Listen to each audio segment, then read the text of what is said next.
welcome back to my YouTube channel. I have like the worst habit of wanting to always film when I'm in my vehicle. Maybe it's because it's the only time that I really can actually have to myself.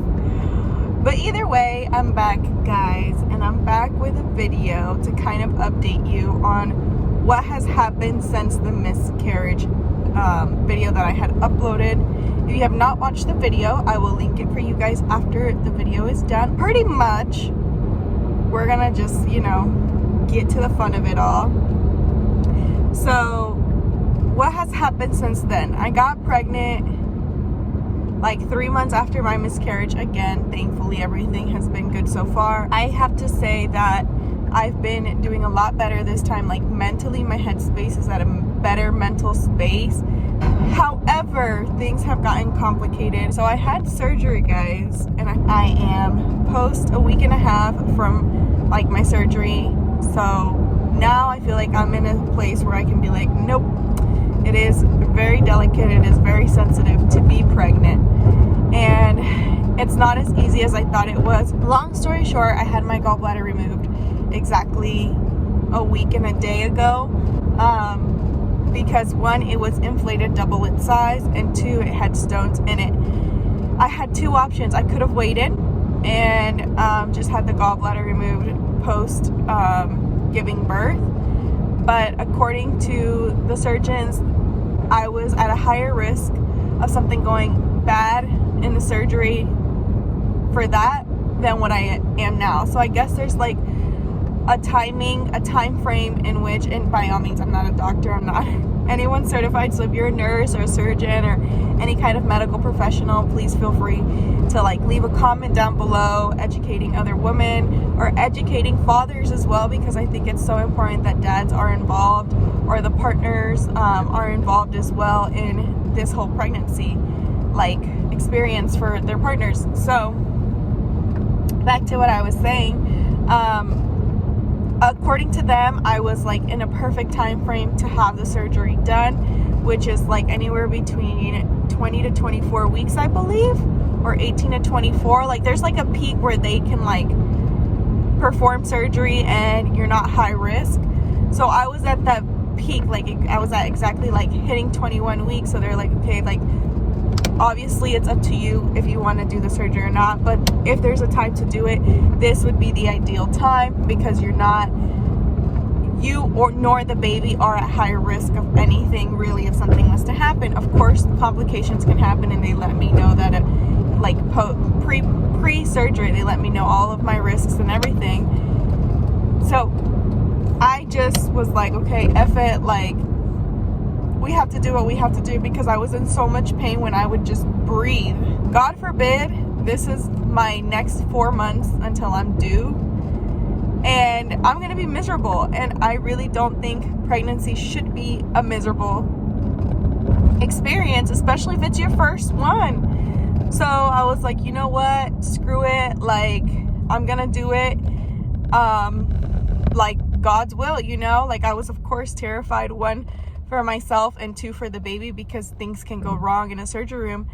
And my surgeon, I had a few surgeons, but one of them was a little bit rough with his words, and he was kind of direct and to the point, which is great, but it's also kind of scary, because as a first-time mom, you have so many questions, and I feel like doctors and OBs and stuff, they downplay how important it is to us, because they see it so often, they see it every day, this is their everyday lives, that they don't, I think they kind of forget how it feels to be a first-time mom and to have all these worries, all these scares, all these questions, all these doubts. So I'm already nervous as it is, and this kind of surgeon was just you could have a miscarriage. He was giving me the dark side of everything instead of keeping it kind of lighthearted, but it is what it is. But if you're interested in watching and hearing how my experience went, please continue watching this video.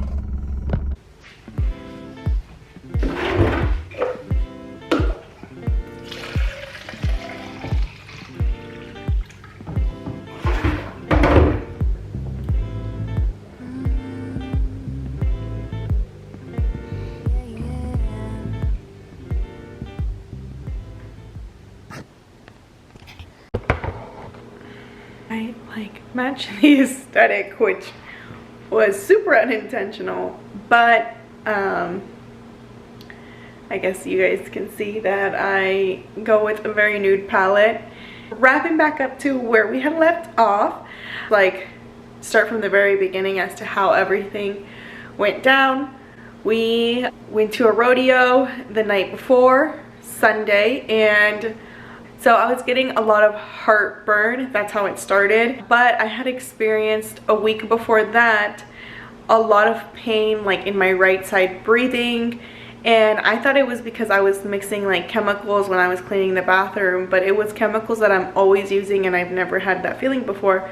But it was, I guess it was just something that had triggered heartburn. I don't know if that makes sense. But the paramedics came in and we had to go to the emergency room because I couldn't breathe. It came to a point where I couldn't breathe anymore. Everything supposedly got cleared. They said that everything looked normal. So we came home the next day. I didn't go to work. I like rested it off because we were at the ER all night. So then fast forward to a week exactly later.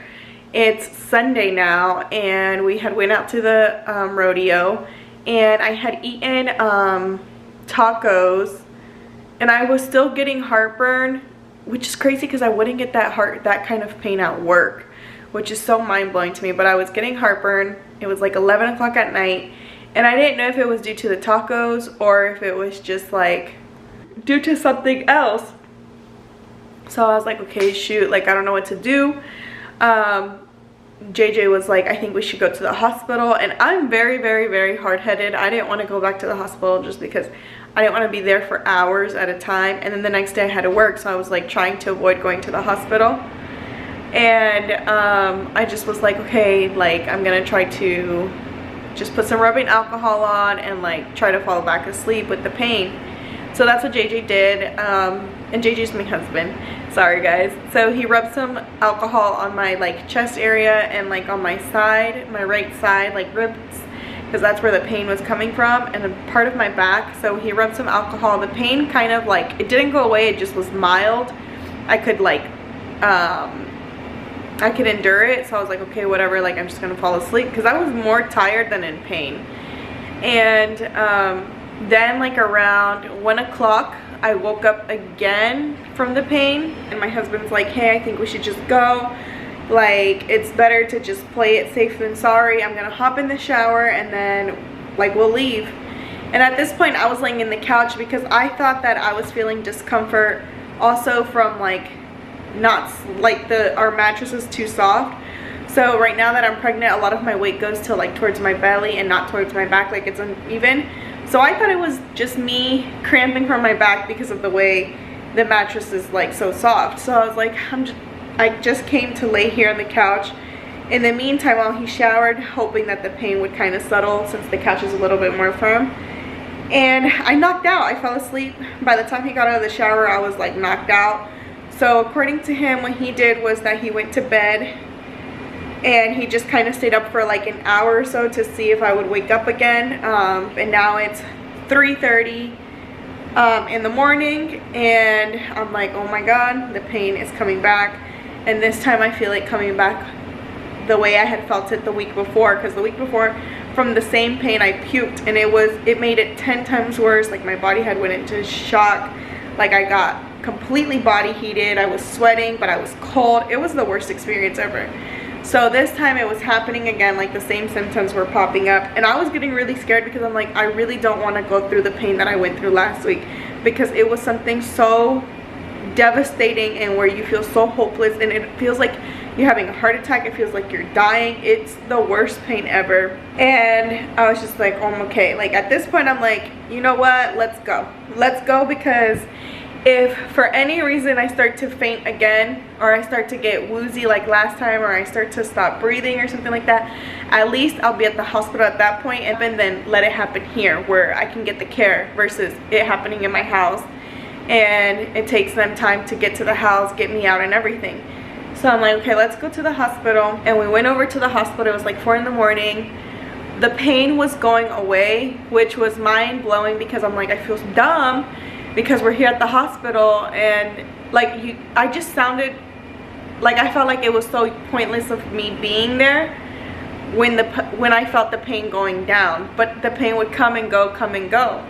So I'm in the hospital, I'm explaining to the nurses like, I know I have a pain that comes from my right side and my back, and it kind of travels through my arm. Like, it just felt silly and like dumb, because I felt like they were not gonna understand where I was coming from, especially because a week later I was there for the same thing, and they're probably like, okay, this girl, like, she's just getting scared and she's just literally having like, I don't know, like heartburn, like really bad heartburn, or a stomach ache, or you know, something.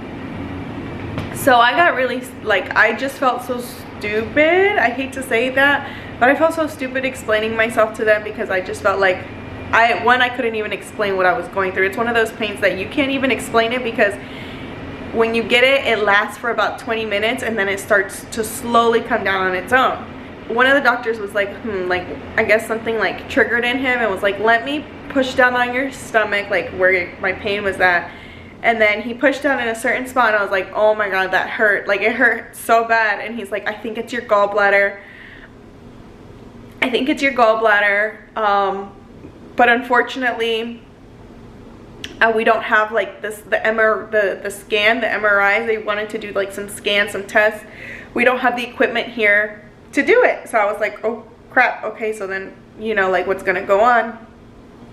He's like, at this point, more than likely, we're gonna have to send you off to another hospital for high-risk pregnancies, because if it is your gallbladder, we may have to remove it. However, I don't want to get you ahead of like yourself and assume that that's going to happen, because we don't know yet until they do the scans, until they do the MRIs, until they do all the screening to make sure that like it's to a point where it either has to be removed, or maybe you can just go home. So I was like, okay, like, it is what it is. At that point, the pain was coming back again. So this time I let them know, like, hey, the pain's coming back again. They gave me some morphine, and I kid you not, guys, when the guy was like, I'm giving you morphine, I had heard of morphine before, but I've always heard negative things about it. So I was so scared. I'm like, what are you doing? Why are you guys drugging me? Like, that's unnecessary. Like, what about the baby? But at the same time, I was like, damn, I just need something to ease the pain, because it hurts. Like, when they were like, on a scale of 1 to 10, how bad? I'm like, it's a freaking 12, 13. Like, do what you have to do as long as it doesn't affect the baby. Like, I don't want nothing affecting the baby. If it affects the baby, I'm just gonna deal with the pain and like, get out. Like, it is what it is. So they put some morphine. So they were like, okay, we're gonna just send you off to the ER. I was kind of dozed off already from the medication. Like, I was kind of like out of it. So we went over to the, not to the ER, but to the hospital for like high risk pregnancies. They drove me off to the hospital in the ambulance. My husband had to go on his own, and I was kind of scared, because I'm like, damn, like, I've never been in an ambulance. Like, this is kind of scary, but it is what it is. And I was more scared too for JJ, because I'm like, it's freaking like 4:30 in the morning, and my husband has to drive all the way like to the other hospital, which was like 40 minutes away. I'm like, he has to drive all the way over there by himself. I don't know where I'm going. I'm too like drugged up to even like text or keep my eyes open. So I'm just like, God, let it be your will. They strapped me up, put me in the ambulance car. They took me over there. And then obviously, like, you don't have to have gone to the hospital to know that everything in the hospital is a process. It takes time to get things going, to get the ball going. So they admitted me. I ended up in the hospital for 4 days. They did tests on me the first day. I pretty much had to go the whole day without eating. So my nurse was amazing. Love her. I hope one day I can run into her again and just give her a big hug and thank her again for her work. Honestly, she inspired me to want to be a nurse. I have so much respect for anybody in the medical field, and more so people that actually care about their patients and see them as humans versus just another body in a bed. Like, my respects to you. So my nurse, she really pushed for me to be able to eat, even if it was like clear liquids, because I could not have absolutely nothing in my system. So the next day when they did the test, everything would be clear. So they come in, they do the test, we do all the procedures. Granted, even after the procedures, I couldn't eat, because in case like the scans or the images were like, I guess, not good enough, that they would have to do it again. So I had went almost, at this point I'm like 48 hours without eating, and I'm just like, okay guys, like you guys need to like tell me what's going on, because I'm starving. Like I don't think I can go another hour or so without eating. Like I'm kind of over it at this point. So they come in and they explain, okay, you know what, we did the scans, the images came back, not only are you inflated double the size in your gallbladder, but you also have stones in there. And they explained everything to me. They gave me all the risks, all the like the underlying information that I need to have in order to make an informed choice. And at that point I was just like, you know what, like go ahead and do what you have to do, because I really don't want to live my next 4 months of pregnancy in pain. Like I'd rather be told, Gabby, you can only eat like chicken and like steamed vegetables than have to go through that pain. So I was like, you know what, do what you have to do. It's all in God's hands. If God wants me and the baby to come out well, we'll both come out well. If God wants the baby to come and me to go, like it's gonna happen. Like it is what it is at this point. There's like, I was feeling so hopeless that I'm just like, you know what, God, like let it be your will. Like let it just be what you want it to be. But at this time, in this moment, I just need something to ease the pain, because my pain was so high that I just wanted to I just wanted to relax. I wanted to rest. And this all happened within like 4 days, which is insane to me. And then I finally had my operation. Gallbladder was out within an hour. My husband was an angel. From the last week that I had even had the pain, he had been so attentive. He had shown me how much of like heaven sent he is throughout those days. He did not leave my sight not once. He was also pushing for me to get something to eat. He was also like just there for everything, like literally wiping my butt because I couldn't bend, obviously, after the operation. Like I was in so much pain that I couldn't even like sit up. I couldn't do anything, and he was there. Poor man wouldn't even sleep just to make sure that I was okay. Obviously, with nurses coming in and out of a hospital room, like you don't really get sleep because you're always being woken up for some kind of test, for some kind of like work. And they had my husband in a little, like, the room that we had just like a little bench couch kind of thing, and that's where he would just sleep for 4 days. And me too, like after like the 3rd day my back was starting to hurt, but it was just like from laying down all day in the bed, from just sleeping a lot, because I was like heavily medicated due to all of, like the pain. So I was just like sleeping a lot, and on top of that I was just not getting enough rest like throughout the night, enough to like feel good enough to stay awake throughout the day. So I would just sleep the entire time. But it was an experience that I don't wish on anybody. It's something that I wouldn't wish on anybody that's not pregnant, let alone somebody that is pregnant. And it was just such a blessing at the same time to have that, because it made me realize that I eat crap. Like I was eating nothing but crap. And that's why I say, like, I don't take my pregnancy for granted now. Like if JJ tells me like rest, I try to rest as hard as it is for me to like sit. I try to take advantage right now that I'm on my resting period from work. Like I'm trying as much to just lay in bed, watch TV, not feel guilty about it, and not feel guilty about my body like needing to literally rest in order to heal. And like I had been warned from the very beginning to like eat low fat, like skim milk, low fat dairy, to stay away from heavy foods. But in the back of my mind I was like, screw it, if I'm craving a Chick-fil-A sandwich, I'm gonna have a Chick-fil-A sandwich, and I really don't care. And it turned out to be against me, all the crap that I was eating, because it caught up to me. I literally had eaten for my first 2 months nothing but heavy food, because that's literally all I was craving.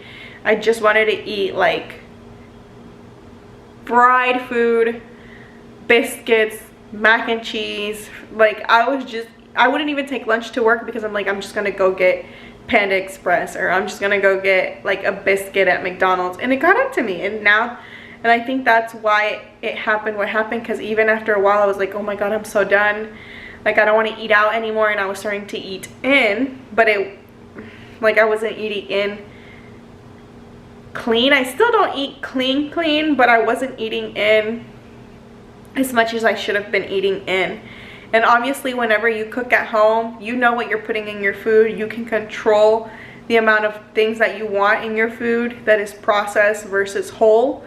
So it's like, now I don't take it for granted, and overall now I know that our bodies are delicate. Our bodies do require attention. Our bodies let us know by giving us small signs, and we kind of ignore those signs because in the moment we just deal with the pain and then we hope for the best and move on and keep doing the same thing.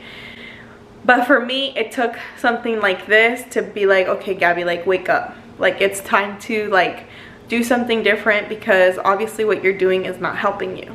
So I hope you guys enjoyed my video, and I hope you look forward to me making more videos because they are coming. Thank you for watching my YouTube channel, and you guys take care. Bye!